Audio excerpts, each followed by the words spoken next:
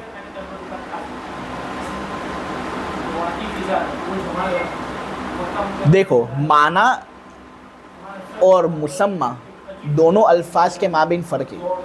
وہ فرق جب ہم سمجھیں گے نا تو ہم کو وہ حکمت بھی سمجھ میں آئے گی کہ کیوں معنی مستقل ذکر ہوا، مسمى مستقل ذکر ہوا. آپ سمجھ رہے ہو؟ جب معنی اور مسمى کے درمیان فرق ہمیں سمجھ میں آ جائے گا نا کہ معنی کا یہ معنی اور مسمى کا یہ معنی، تو فرق جب سمجھ میں آئے گا تو پھر ہم کو وہ حکمت بھی سمجھ میں آئے گی جو یہاں صاحب اصول الشاشی نے استعمال کی دونوں طرح کے الفاظ ذکر کرنے کے لیے اور ذکر کرنے کے اندر. دیکھو، معنی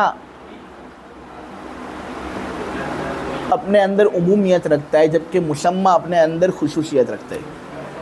معنی اس چیز پر بولا جاتا ہے جس کے افراد ہوں اور اس چیز پر بھی بولا جاتا ہے جس کے افراد نہ ہوں، یعنی کلی جزئی دونوں پر بولا جاتا ہے.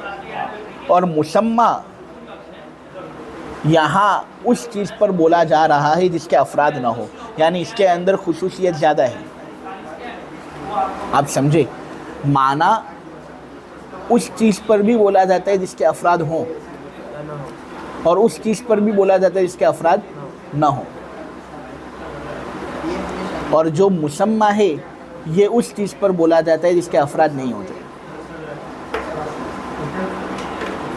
ٹھیک ہے؟ اب دیکھو، خاص کی 3 قسمیں. ایک خاص کی قسم ہے خاص الفرد، ایک خاص کی قسم ہے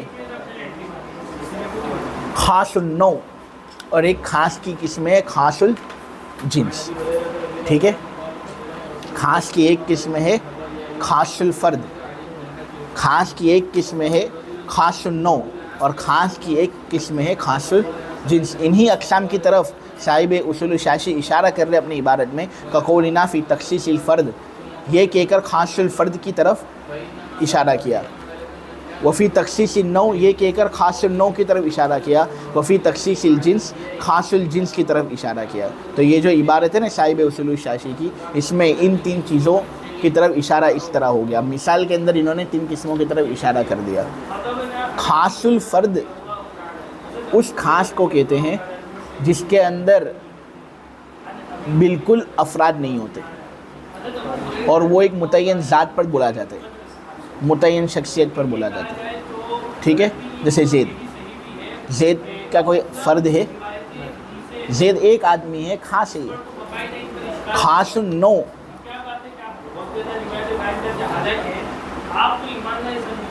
اس خاص پر بولا جاتا ہے جو نوعیت کے اعتبار سے خاص ہو.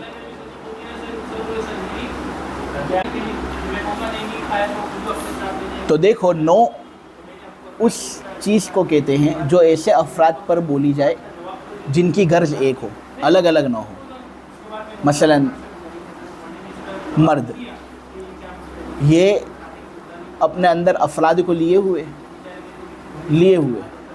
یہ اپنے اندر کون سے افراد کو لیے ہوئے؟ زید کو لیے ہوئے ہے، عمر کو لیے ہوئے ہے، بکر کو لیے ہوئے، سب کو لیے ہوئے یا نہیں؟ تو یہ ہے 9۔ لیکن زید، عمر، بکر سب کی اغراض الگ الگ ہیں یا ایک ہے؟ ایک ہے۔ سب مرد ہیں، مرد کی غرض ایک ہوتی ہے۔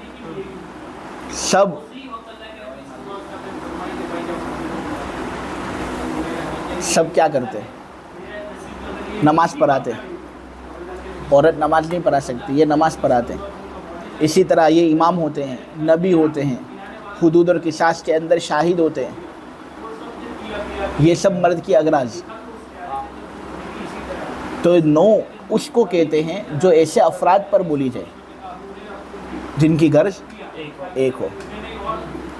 تو اگر کسی نوعیت کو کسی دوسری نوعیت سے خاص کرنا ہو، متعین کرنا ہو، مخصوص کرنا ہو، تو اس کو کہتے ہیں خاص النوع۔ جیسے رجل، یہاں رجل کہہ کر امرأتن سے اس کو خاص کیا گیا یا نہیں؟ تو یہ خاص النوع ہے۔ خاص الجنس، جس کے اندر کسی جنس کو خاص کیا جائے۔ دیکھو اصول فقہ کے اندر جنس اس کو کہتے ہیں جو ایسے افراد پر بولی جائے جن کی غرضیں الگ الگ ہیں۔ جیسے انسان، اصول فقہ کے اندر یہ چیز جنس ہے، جبکہ یہی چیز منطق کے اندر نوع تھی، کیونکہ منطق کا جو جنس ہوتا ہے اور اصول فقہ کا جو جنس ہوتا ہے نا، اس کے اندر فرق ہے۔ اب منطق کے اندر تو اپنے کو داخل ہونا نہیں ہے، لیکن اصول فقہ کی جو جنس ہے نا، یہ اس کو کہتے ہیں جو ایسے افراد پر بولی جائے جن کی غرضیں الگ الگ ہوں۔ دیکھو انسان، یہ ایسے افراد زید، عمر، بکر، فاطمہ وغیرہ پر بولا جاتا ہے جس کی غرضیں الگ الگ ہیں، کیونکہ اس کے اندر مرد ہیں جن کی غرضیں الگ ہوتی ہے کہ وہ نبی ہوتے ہیں، امام ہوتے ہیں، شاہد ہوتے ہیں، جمعہ عید ان کو قائم کرتے ہیں، بادشاہ ہوتے ہیں، حاکم ہوتے ہیں۔ اور عورتیں ہیں جن کی غرضیں الگ الگ ہوتی ہے کہ وہ مردوں کے لیے فراش ہوتی ہے، بچہ پیدا کرنے والی ہوتی ہے، گھر کے جو اندرونی مسائل ہیں ان کو سنبھالنے والی ہوتی ہے۔ تو یہ ہے جنس۔ اگر کسی جنس کو کسی دوسری جنس سے خاص کرنا ہو اور اس کو متعین کرنا ہو تو اس کے لیے خاص جنس کو ہم استعمال کرتے ہیں۔ تو بات دراصل تو یہ چل رہی تھی کہ معنی اور مسمى کے درمیان فرق کو ہم سمجھیں۔ تو معنی اپنے اندر عموم رکھتا ہے، جبکہ مسمى اپنے اندر خصوص رکھتا ہے۔ معنی افراد پر بھی بولا جاتا ہے، ان چیزوں پر بھی بولا جاتا ہے جن کے افراد نہ ہو، اور مسمى جو ہے وہ ان چیزوں پر بولا جاتا ہے جن کے افراد نہ ہو۔ یہ مسمى کی قید اس سے برا دی گئی تاکہ خاص الفرد کو تعریف کے اندر داخل کیا جائے اور واضح طریقے سے اس کا شمول ہو جائے۔ کیونکہ اگر معنی ہی کہتے تو معنی کا ایک معنی افراد والا ہوتا ہے، تو لوگ شاید خاص النوع اور خاص الجنس کو ہی تعریف کے اندر شامل کرتے جن کے افراد ہیں، رجل کے افراد ہیں، انسان کے افراد ہیں۔ تو پھر خاص الفرد کو کوئی تعریف کے اندر سمجھتا ہی نہیں۔ شاید یہ ہو سکتا تھا، اگرچہ معنی کا اگر ہم عمومی معنی لیں تو خاص الفرد اس کے اندر خود بخود داخل ہو جاتا ہے، لیکن اگر لوگ برابر خاص کی تعریف ہی نہ سمجھتے، خاص کی اقسام ہی نہ سمجھتے، تو مصنف کا اس طرح خاص کی تعریف بیان کرنا بیکار ہو جاتا ہے یا نہیں؟ تو اس لیے انہوں نے مسمى معلوم کہہ دیا تاکہ اگر کسی کو معنی سے عمومیت والا معنی مراد ہی لینا ہو، افراد والا معنی مراد ہی لینا ہو تو لے لے، کوئی حرج نہیں۔ مسمى کہہ کر میں شخص والا معنی مراد لے لوں گا اور وہ معنی مراد لے لوں گا کہ اس کے اندر افراد نہیں ہیں، تو خاص الفرد اس طریقے سے داخل ہو ہی جائے گا تعریف کے اندر۔ اس لیے مصنف رحمۃ اللہ علیہ نے معنی معلوم کے بعد مسمى معلوم کی قید بنائی۔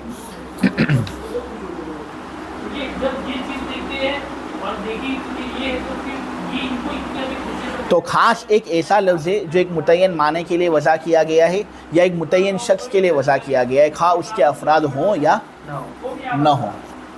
افراد سے قطع نظر، اس کے افراد سے وہاں پر بحث نہیں ہوتی، ٹھیک ہے؟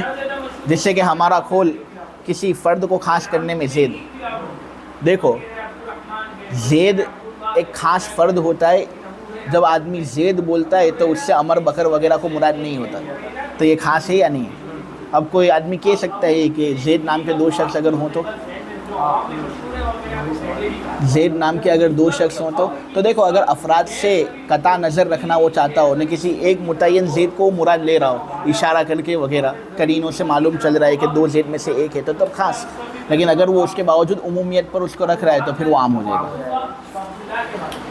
اور خاص نوع کے اندر ہم کہتے ہیں رجل، رجل نو ہے کیونکہ یہ ان افراد پر بولا جاتا ہے جن کی غرض ایک ہے، کہ جتنے بھی مرد ہیں زید عمر بکر وغیرہ سب کی غرض ایک ہوتی ہے، لیکن یہاں پر رجل کہہ کر عورت سے اس کو خاص کیا جا رہا ہے انہیں، تو اس طریقے سے رجل خاص ہوا کیونکہ اس کے اندر افراد سے بحث نہیں ہو رہی اور اس کے اندر ایک طرح کی تعین ہے۔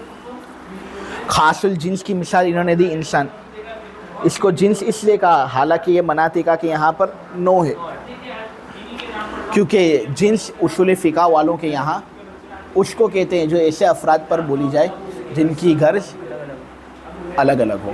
انسان کی غرض چونکہ الگ الگ ہوتی ہے، ہر انسان کی غرض ایک نہیں ہوتی، عورت کی غرض الگ ہوتی ہے، مرد کی غرض الگ ہوتی ہے، اس لیے انسان کو جنس۔ لیکن یہ آدمی اگر بولتا ہے انسان تو وہ دوسری جنسوں سے اس کو خاص کر رہا ہے نا، حیوان سے خاص کر رہا ہے، جانوروں سے خاص کر رہا ہے، تو اس لیے اس کے اندر تعین ہے اور اس کے اندر افراد کا معنی نہیں لیا جا رہا، افراد سے قطع نظر اس کو رکھا جا رہا ہے، تو یہ خاص ہوا۔ اب عام کی تعریف آپ لوگوں کے سامنے بیان ہو رہی ہے۔ تعریف العام: والعام كل لفظ ينتظم جمعا من الافراد اما لفظا كقولنا مسلمون ومشركون واما معنى كقولنا من وما۔ اس کے بعد جو خاص کا حکم ہے وہ ہم انشاءاللہ کل پڑھیں گے۔ خاص اور عام کی تعریف آج سمجھ جائیں، پھر خاص کا جو حکم ہے وہ ہم انشاءاللہ بعد میں سمجھ لیں گے۔ عام کی تعریف: عام ہر وہ لفظ ہے جو افراد کی ایک جمعیت کو شامل ہے۔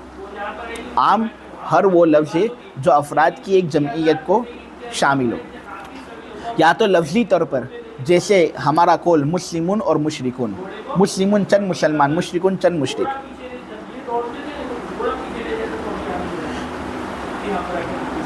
تو عام ہر وہ لفظ ہے جو افراد کی ایک جمعیت کو شامل ہو، یا تو لفظی طور پر جیسے ہمارا قول مسلمون اور مشرکون، یا معنوی طور پر جیسے ہمارا قول من وما۔ من ذوی العقول کے لیے استعمال ہوتا ہے اور ما غیر ذوی العقول کے لیے استعمال ہوتا ہے۔ لفظ کی وضع کے اعتبار سے چار قسمیں، یا تو وہ لفظ ایک معنی بتائے گا، ایک سے زائد معنی بتائے گا۔ اگر لفظ ایک معنی بتاتے اور افراد سے قطع نظر وہ معنی ہوتا ہے تو وہ خاص، اور اگر لفظ ایک معنی بتا رہا ہے لیکن وہ ایک معنی افراد کو اپنے اندر لیے ہوئے اور وہاں ان افراد کو مراد لینا مقصود ہے تو وہ ہے عام۔ عام سمجھ میں آ گیا؟ تو دیکھو عام اور مشترک یہ دو چیزیں ایسی ہے کہ کبھی کبھی بچے اس میں الجھ جاتے ہیں کہ عام کیا مشترک کیا۔ تو دیکھو مشترک جو ہے نا وہ ایک ساتھ ایک سے زائد معنی پر دلالت کرتا ہے۔ جاریتن ایک ساتھ دلالت کرے گی یہ کشتی پر بھی، ایک ساتھ دلالت کرے گی یہ بدلیت کے طور پر باندی پر بھی۔ مشتری ایک ساتھ یہ ستارے پر بھی دلالت کرے گا اور بدلیت کے طور پر ایک ساتھ یہ خریدنے والے پر بھی دلالت کرے گا۔ بات سمجھ میں آ گئی؟ تو مشترک کے اندر ایک ساتھ ایک سے زائد معنی پر دلالت ہوتی ہے بدلیت کے طریقے پر، کہ ایک معنی مراد ہوتا ہے یا یہ معنی مراد ہو سکتا ہے یا یہ معنی مراد ہو سکتا ہے، پھر معنی کے مراد ہو جانے کے بعد وہ معول ہو جاتے ہیں۔ لیکن عام ایک ہی معنی پر دلالت کرتا ہے، وہ کبھی ایک سے زائد معنی پر دلالت کرتا ہی نہیں ہے۔ ہاں لیکن وہ جو معنی عام بتاتا ہے نا اس کے اندر افراد کی ایک جمعیت ہوتی ہے اور بہت سارے افراد پر وہ معنی صادق آتا ہے، وہ ایک ہی معنی، تو یہ ہے عام۔ تو عام اور مشترک کے درمیان فرق سمجھ میں آ گیا؟ اب دیکھو یہاں عام کی دو مثالیں دی گئی ہیں، ایک لفظی مثال اور ایک معنوی مثال۔ لفظی مثال یہاں پر دی گئی ہے مسلمون اور مشرکون، چند مسلمان چند مشرک، یہ جمع ہے۔ کیا ہے یہ؟ جمع ہے۔ مسلمون کے اندر سب مسلمان آگے، تم بھی آگے، تم بھی آگے، دنیا کے جتنے مسلمان ہیں سب آگے۔ مشرکون چند سب مشرک آگے، جیسے آدمی کی نیت، چند مشرک یا سب مشرک سب آ سکتے ہیں اس میں، ٹھیک ہے؟ تو یہ ایک ہی معنی ہے نا، شرک کرنے والے لوگ، اسلام قبول کرنے والے لوگ، لیکن وہ معنی سب پر اور ایک جمعیت پر شامل ہو رہا ہے یا نہیں؟ تو یہ ہے عام۔ یہ لفظی طور پر ہم کو سمجھ میں آ رہا ہے، کیونکہ لفظی طور پر اس کو جمع کہیں گے جو جمع خود افراد کی ایک جمعیت پر بولا جاتا ہے۔ دیکھو اس کی بہت سی مثال آدمی دے سکتا ہے۔ رجال، رجل کی جمع رجال،